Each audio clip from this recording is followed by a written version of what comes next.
हे WhatsApp guys, welcome back once again. दोस्तों, आपने Laila Majnu, Romeo Juliet जैसी कई अमर कहानियां जरूर सुनी होगी, लेकिन आज जो स्टोरी हम आपको एक्सप्लेन करने जा रहे हैं वो बचपन के दो ऐसे दोस्तों की है जो एक दूसरे से बेइंतहा प्यार करते हैं, लेकिन किस्मत में उन्हें जुदा होना पड़ा। लेकिन किस्मत के आगे उन्हें जुदा होना पड़ा। लेकिन कुछ सालों बाद तकदीर ने उन्हें फिर से मिलाया और तब कुछ ऐसा हुआ जो देखकर आपका दिल बैठ जाएगा। ये कहानी शुरू होती है न्यूयॉर्क के एक रेस्टोरेंट से, जहां पर होटल में किसी कोने में बैठे तीन दोस्त अपनी जिंदगी के बिताए कुछ चुनिंदा पलों को याद कर रहे हैं। इन्हें देखकर ऐसा लग रहा है कि यह तीनों एक दूसरे को काफी लंबे समय से जानते हैं, मगर फिर भी ना जाने क्यों उनके चेहरे की रंगत बदली हुई है, मानो कोई गहरा राज उनकी शक्ल पर साफ साफ झलक रहा है। अब ये राज और इनकी तीनों की एक दूसरे से क्या वास्ता है? ऐसी तमाम सवालों के जवाब के लिए हम अतीत के पन्नों को पलटते हुए आज से 25 साल पहले पहुंचते हैं। साल था 1999 और जगह थी साउथ कोरिया की सुंदर राजधानी सियोल। यहाँ हमें यंग और संग नाम के दो बच्चों से मिलवाया जाता है। दोनों ही स्कूल में पढ़ा करते हैं और पक्के दोस्त भी हैं। आज स्कूल से लौटते वक्त यंग थोड़ी सी उदास थी, जिसकी वजह उसके स्कूल में सेकंड आना था। संग उससे समझाता है कि क्लास में फर्स्ट और सेकंड आना तो लगा रहता है, मैं भी तो कई बार सेकंड आया हूँ, और फिर यह कहकर वह चला जाता है। कुछ समय के बाद यंग अपने घर पहुंच जाती है और अपने माता पिता से उसका नाम यंग की जगह नोरा रखने की जिद करती है, जिस पर उसके पेरेंट्स मान भी जाते हैं। मगर सोचने वाली बात थी, आखिर वह अपना अच्छा खासा नाम क्यों बदलना चाहती है? तो इसका जवाब कुछ वक्त बाद मिलेगा। इसके साथ ही वह अपनी माँ को साथ में पढ़ने वाले संग के बारे में बताती है। ये भी कहती है कि आगे चलकर वह उससे शादी करना चाहती है। मायन अपनी बेटी की नादानी पर हामी भर देती है, यहाँ तक कि उसे संग के साथ डेट पर ले जाने की परमिशन भी देती है। ये सुनकर यंग तो खुशी से कूदने लगती है, इस बात से बेखबर कि उसकी झोली में आई ये खुशियाँ सिर्फ कुछ ही दिन की मेहमान है, क्योंकि जल्द ही वह शहर छोड़ने वाली और जाते जाते मायन चाहती है कि उसकी बेटी की कुछ ख्वाहिशें पूरी कर सके। आखिर इन्हीं यादों के सहारे तो उसे आगे जीना है। वेल, कुछ दिन बाद हम यंग और संग को साथ में पार्क में खेलते हुए देखते हैं। उन दोनों की माँ भी आपस में बैठकर बातें कर रही होती है। इसी दौरान वह संग की माँ को बताती है कि वह लोग जल्द ही अमेरिका शिफ्ट हो रहे हैं, क्योंकि उनका सपना है कि बेटी यंग एक अच्छी राइटर बने, और अपनी बेटी के इसी सपने को साकार करने के लिए उन्होंने अमेरिका जाने का फैसला किया। हालांकि जब ये बात संग को अपनी माँ से मालूम पड़ती है तो उसका दिल टूट जाता है। ये सारी बातें उसे झूठी लगने लगती है, लेकिन वह कहते हैं ना कि सच्चाई के पीछे चाहे कितनी भी भागो उसे झुठलाया नहीं जा सकता। ठीक ऐसा ही हाल संग का था। अब उसने धीरे धीरे यंग से नज़दीकियां कम कर दी, इसलिए नहीं कि वह अपनी सबसे अच्छी दोस्त से नफरत करने लगा, बल्कि इसलिए ताकि जब वह इस शहर को छोड़कर जाए तो वह खुद को संभाल सके। और यही वजह थी कि यंग के अमेरिका जाते वक्त भी वह आखिरी बार संग उसे मिलने नहीं पहुंचता। अमेरिका पहुंचते ही यंग ने वहां सबसे पहले अपना नाम बदला। अब वो यंग मून की जगह नोरा मून हो चुकी है। उसका शहर भी बदल गया था, घर भी बदल चुका है, परंतु इन सब के बावजूद यंग के दिल का हाल अपने दोस्त संग के लिए वैसे ही वैसा था। एक पल भी ऐसा नहीं बीतता जब वह संग को याद नहीं करती, जिसके चलते इस नए देश में रहना उसके लिए काफी मुश्किल हो रहा था। धीरे धीरे वक्त बीतता है और 12 साल गुजर जाते हैं। नोरा अब 24 साल की हो चुकी है, जिसका रहन सहन, बोली, बर्ताव सब कुछ अमेरिकन कल्चर को पूरी तरह से कन्वर्ट हो चुका है। उसे देखकर यह कहना बहुत मुश्किल है कि वह कहीं से कोरियन है।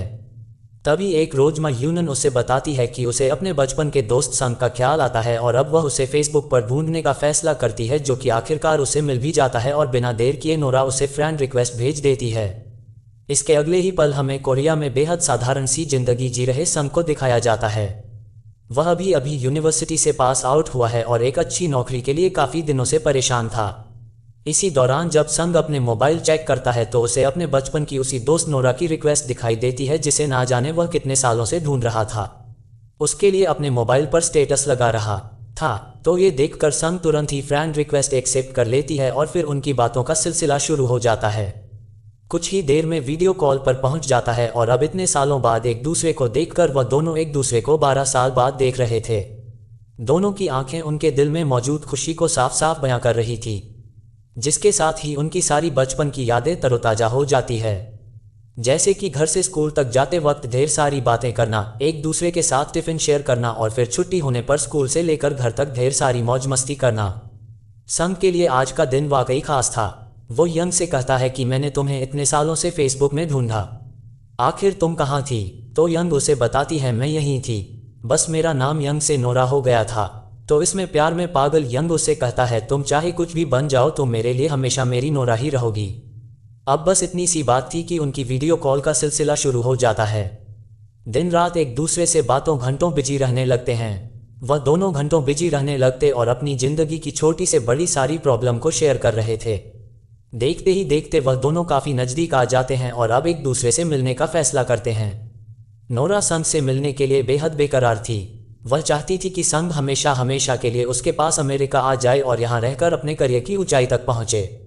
लेकिन संग को मंडेरियन भाषा सीखनी थी, इसीलिए वह चाइना जाना चाहता है। वहीं नोरा भी कुछ दिन बाद एक राइटर मीट के लिए मोन्टक जाने वाली थी। अब ऐसे में उनका मिलना बेहद इम्पॉसिबल था, लेकिन इन सब के बावजूद दोनों एक दूसरे को कांटेक्ट में लगातार बने हुए थे। दोनों अपनी जिंदगी में खुश थे, मगर कहीं ना कहीं कई घंटों तक इस तरह संग से बात करने पर नोरा की प्रोफेशनल लाइफ इफेक्ट पड़ रही थी। जब से संग उसकी जिंदगी में आए हैं, उसके सिवा किसी और चीज पर उसका ध्यान ही नहीं लग पा। कई कॉन्ट्रैक्ट भी उसके कैंसिल हो गए हैं। नोरा चाहकर भी अपने काम पर फोकस नहीं कर पा रही है और इसका एहसास उसे हो गया है। लेकिन वह संग को भी नहीं छोड़ना चाहती, पर एक दिन ना चाहकर भी वह संग को सब कुछ सच सच बता देती है कि आखिर वह कोरिया से अमेरिका यूं बैठने के लिए थोड़ी आई थी। उसे तो यहाँ बस मशहूर राइटर बनना था, मगर अब वह अपनी राह से भटक चुकी है। इसीलिए कुछ दिनों के लिए संग से बात करना उसे बंद करना होगा। नोरा की बातों को सुनकर संग को बहुत बुरा लगता है, क्योंकि जिस लड़की को वह इतने सालों से चाहता है वह 12 साल के लंबे इंतजार के बाद उसे मिली थी। लेकिन अब वह एक बार फिर से उसे दूर जा रही है, जिसे ना चाहकर भी संग रोकता नहीं है और नोरा को उसके सपने पूरे करने के लिए अकेला छोड़ देता है और दिल पर पत्थर रखकर कॉल को काट देता है। हालांकि कुछ दिन तक उसे प्रॉब्लम होती है, मगर अच्छी बात यही थी कि अब नोरा दोबारा से अपने काम में वापस लौट चुकी है। यहाँ तक कि न्यूयॉर्क में सभी काम निपटाने के बाद वह अपनी नई किताब लिखने के लिए शहर से कोसों दूर एक सुनसान जगह पर किराए पर घर लेती है। ये जगह शहर के भीड़भाड़ से बिल्कुल अलग हरियाली से लबालब शांत थी, जहां अब नोरा फुर्सत में बैठी अपनी जिंदगी की सबसे अच्छी कहानी लिखने वाली है। इस बात से अनजान कि यह जगह नोरा की किस्मत भी बदलने वाली थी, क्योंकि कुछ ही दिन बाद उसकी मुलाकात नज़दीक रह रहे ऑर्थन नाम के एक यहूदी शख्स से होती है, जो खुद भी एक पॉपुलर राइटर था। ऐसे में दोनों की थिंकिंग मिलने की वजह से वह एक अच्छे दोस्त बन जाते हैं और देखते ही देखते ये दोस्ती का अब प्यार में बदल जाती है। उन्हें एहसास ही नहीं होता। वहीं दूसरी तरफ संग भी मैंडेरियन सीखने के लिए चीन आ चुका है, जहां वो अपने आसपास के लोगों से मेलजोल बढ़ाकर नोरा को भूलने की कोशिश में लगा हुआ था। दोनों एक बार फिर से अपनी पुरानी जिंदगी में काफ़ी बिजी हो जाते हैं। अब उन्हें एक दूसरे से मिले 12 साल हो चुके, जहां एक तरफ नोरा और आथा शादी कर चुके हैं। नोरा दुनिया के मशहूर प्लेबैक राइटरों की लिस्ट में शुमार हो चुकी है। वहीं दूसरी ओर संग ने भी अपने दम पर कोरिया में नाम बना लिया है और आज वह अपने दोस्तों के साथ इसी कामयाबी को हासिल करने का जश्न मना रहा है। तभी वह अपने दोस्तों को बताता है कि वह कुछ ही दिनों के लिए अमेरिका जा रहा है, जिस पर उसके दोस्त को लगता है कि वह अभी भी नोरा से कहीं ना कहीं प्यार करता है और उसे मिलने जा रहा है, और शायद उनका ये सोचना कुछ हद तक ठीक भी था। लेकिन संग उनकी बात को झुठलाकर बस इतना ही कहता है कि वह अमेरिका सिर्फ घूमने जा रहा है, क्योंकि उसे पता है कि नोरा की शादी हो चुकी है, इसीलिए वह आथा और नोरा के बीच कबाब की हड्डी नहीं बनना चाहता। दरअसल दोस्तों, नोरा ने शादी के बाद संग से सभी रिश्ते खत्म कर दिए थे। कॉल तो छोड़िए, अब वह उसके मैसेज का रिप्लाई भी नहीं दे रही थी। पर कुछ दिन पहले जब संग ने उसे अमेरिका आने का जिक्र किया तो नोरा भी उसे मिलने के लिए मान गई। लेकिन इससे पहले उसने आथा से उसकी परमिशन ली, जिस पर आथा को हल्की सी भी दिक्कत नहीं हो भी कैसे। वेल, इसके कुछ दिन बाद संग अमेरिका पहुंचता है। अपने थकान भरे सफर की वजह से पहले दिन तो वह आराम करता है और उसके अगले कुछ दिन तक अमेरिका में इतनी बारिश होती है कि बेचारा चाहकर भी वह नहीं निकल पाता। लेकिन फिर आखिरकार वह दिन आ जाता है जब संग पूरे 25 साल बाद नोरा के सामने से देखने वाला था। इस वक्त का उसने बेसब्री से इंतजार किया था। बिना समय गवाए कुछ घंटे पहले ही तैयार होकर तय की गई जगह पर नोरा का वह इंतजार करता है। खैर, कुछ ही देर बाद उन दोनों की मुलाकात होती है। नोरा उसे देखते ही अपने गले से लगा लेती है, जिसके साथ ही 25 साल के लंबे वक्त की ये दूरी एक ही पल में खत्म हो जाती है। उसे समझ नहीं आता कि वह कैसे रिएक्ट करें। दोनों सामने मौजूद पार्क में बैठकर बातें करने लगते हैं। इस बीच संग नोरा से न्यूयॉर्क घूमने की इच्छा जाहिर करता है। नोरा अपने ऑफिस की छुट्टी लेकर संग को न्यूयॉर्क घुमाने का फैसला करती है। अब वह दोनों पूरे शहर घूमने के लिए निकल पड़ते हैं। उसे अपने पति आथा के बारे में बताती है, जो कि उसे काफ़ी प्यार करता है। और उससे ये भी बताती है कि शादी के बाद वह कुछ दिनों के लिए कोरिया गई थी, जहां उसने संग को हजारों मैसेज किए थे, लेकिन उसने उसका एक भी रिप्लाई नहीं किया, जिससे नोरा को थोड़ा दुख भी होता है। हालांकि इन सब का जिम्मेदार वह खुद को ठहराती है, क्योंकि वह नोरा ही थी जिसने एक नहीं बल्कि दो बार संग को छोड़ा था। इसके बाद नोरा संग से उसकी गर्लफ्रेंड के बारे में पूछती है, तो संग बताता है कि वह बेहद साधारण सी सोच रखने वाला सिंपल इंसान है, जिसके कारण आजकल की मॉडर्न लड़कियों की सोच के हिसाब से वह बन नहीं पाता और कोई भी रिश्ता ज़्यादा दिनों तक नहीं चल पाता। इस पर नोरा संग से पूछती है कि आखिर उसने उसे 12 साल पहले पागलों की तरह क्यों ढूंढ रहा था। तो संग बताता है कि इसके पीछे का कारण उसके बचपन का अकेलापन था, जो अंदर ही अंदर उसे खाए जा रहा था। वह हमेशा से सिर्फ नोरा के साथ ही कंफर्टेबल फील करता है। उसके जाने के बाद वह पूरी तरह से अकेला हो गया, यहाँ तक कि आर्मी ट्रेनिंग के दौरान भी नोरा का ख्याल उसके दिमाग से निकल नहीं पा रहा था। संग की यह बातें सुनकर नोरा थोड़ा सा शर्मा जाती है। उसकी इन हरकतों को बचकानी कहने लगती है, लेकिन संग को अच्छे से पता था कि वह क्या कह रहा है और उसके दिल में क्या है।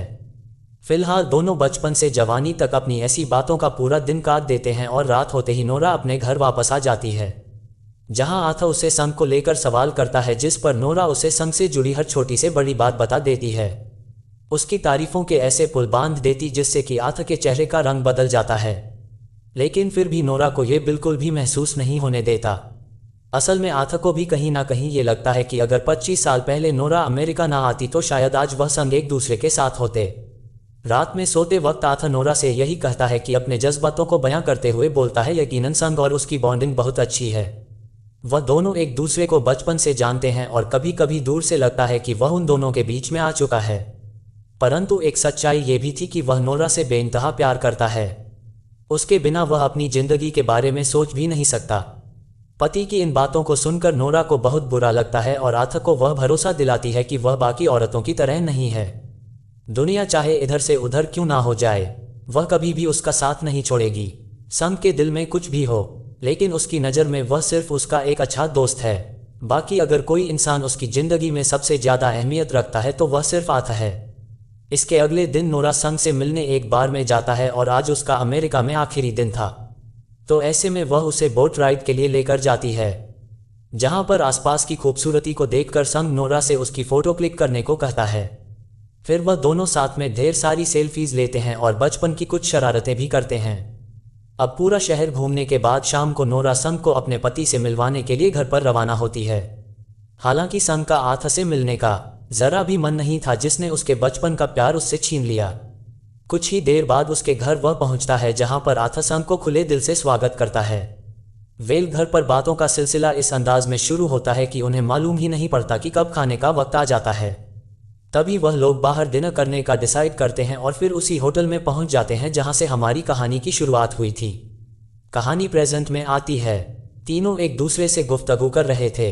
दिलचस्प बात यह थी कि संग की इंग्लिश थोड़ी कच्ची थी, तो नोरा उसकी कोरियन को इंग्लिश में कन्वर्ट करके आथा को बता रही थी।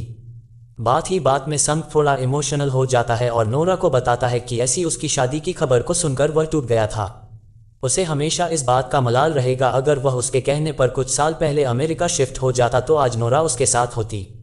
यहाँ आथा भले ही संग की भाषा समझ नहीं पा रहा था, लेकिन उसके जज्बातों को अच्छी तरह से महसूस कर सकता है। वह अच्छे से जानता है कि वह दोनों एक ही लड़की से प्यार करते हैं और इसीलिए संग के प्यार की कदर करके शांति से उसकी बातें समझने की कोशिश कर रहा होता है। तभी नोरा कहती है कि भले ही वह बड़ी हो गई हो, लेकिन उसके दिल का एक भाग आज भी बचपन की उन्हीं यादों में कैद है, जहां संग की एक अलग जगह है। वह हमेशा उसे बरकरार रखेगी। वेल ये कहकर नोरा किसी काम से बाहर चली जाती है। इस दौरान हम संग को आथा से माफ़ी मांगते हुए देखती है, जो नहीं चाहता कि यहाँ से जाने से पहले आथा के दिल में कोई भी गिला शिकवा हो। आथा भी यह सब अच्छे से समझता है और संग का इतनी दूर आकर उसे मिलने के लिए धन्यवाद भी करता है। अब संग को भी इस बात की खुशी थी कि नोरा ने अपने लिए एक बेहतर इंसान चुना है। वह भले ही अब नोरा को कभी नहीं पा सकता, मगर नोरा के साथ बिताए हर पल अंतिम सांसों तक उसके जहन में रहेगा। कुछ ही देर बाद संग की फ्लाइट का समय हो जाता है। वह आथा को गुड बाय कहकर वहां से निकलता है। नोरा उसे टैक्सी तक छोड़ने के लिए बाहर आती है, क्योंकि उन दोनों को इस बात का बखूबी अंदाजा है कि शायद यह उनकी आखिरी मुलाकात होगी। दोनों के बीच एक अजीब सी खामोशी है। उनकी आंखों में आंसू था और दिल में वही प्यार जिसे लाख कोशिश के बाद भी निकाला नहीं जा सकता। इस बीच टैक्सी आ जाती है। संग उसमें बैठने से पहले एक आखिरी बार नोरा की तरफ देखकर कहता है भले ही इस जन्म में वह उसका नहीं हो सकता मगर अपना अगला जन्म उसी के साथ वह बिताना चाहता है। जिसके बाद संग एक आखिरी बार नोरा को उसके बचपन के नाम से पुकारता है और फिर नम आंखों के साथ टैक्सी में बैठकर वहां से चला जाता है। नोरा भी अपने घर की तरफ वापस मुड़ती है, जहां रास्ते में आथा उसका इंतजार कर रहा था। वह उसे देखकर सीने से लिपट कर बेइंतहा रोती है, मानो कोई कीमती चीज उससे जुदा हो गई हो। आथा भी उसके दिल का हाल समझ रहा होता है, लेकिन आज के मर्दों की तरह उस पर उंगली नहीं उठाता बल्कि पत्नी के प्यार की इज्जत करता है, उसे जिंदगी में आगे का रास्ता दिखाता है। हम नोरा को भी देख पाते हैं, उसने कोई भी बात अपने पति से नहीं छुपाई, उसे चीट नहीं किया और इसी को सच्चा प्यार और रिस्पेक्ट कहते हैं। जिसके साथ ही हमारी यह कहानी यहीं पर समाप्त हो जाती है। तो दोस्तों, आज के लिए बस इतना ही। अगर आपको यह वीडियो अच्छी लगी हो तो कमेंट जरूर करिएगा। मिलते हैं अगली वीडियो में। Thank you so much watching. Peace out. तो